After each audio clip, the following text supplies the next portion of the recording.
And our team coverage now moves to southwest Miami-Dade. That's where people struggled to get around due to the flooded roadways. Residents say it's a problem they've dealt with before, and they believe that it could have been prevented. CBS 4's Trish Christakis joins us live now. Trish, what have you heard from homeowners tonight? Yeah, Carly, homeowners are frustrated. I mean, as you can see behind me, I know it's a little dark, but the streets are still heavily flooded, so much so that if I walk into the middle of some parts of the street, the water goes up to my knee. Now, for perspective, I'm not short. I'm about 5'8", so you can see how heavy and how high the waters are in those streets. People are parking their cars blocks down, having friends and family drive their pickup trucks to their houses because they don't want their cars to flood. One homeowner tells me this is extremely frustrating because this could have been prevented. Take a look.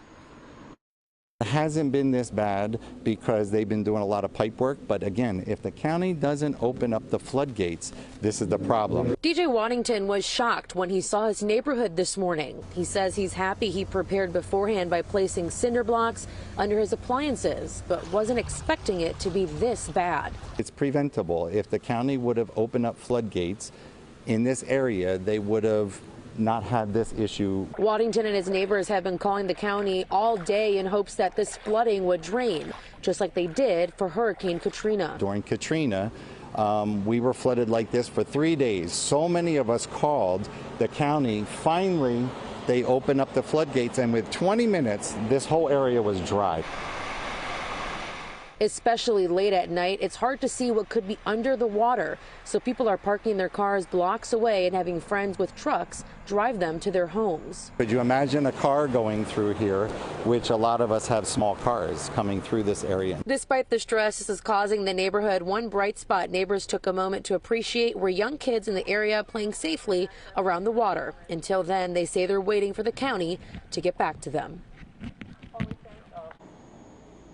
Now, I did reach out to the mayor's office and the county on these floodgates, but I have yet to hear back from them. I think for now, the important thing to remember is if you live in a street like this where they are flooded, which this area is for blocks, especially now late at night, to not drive if you have a shorter car through these because your engine could potentially flood.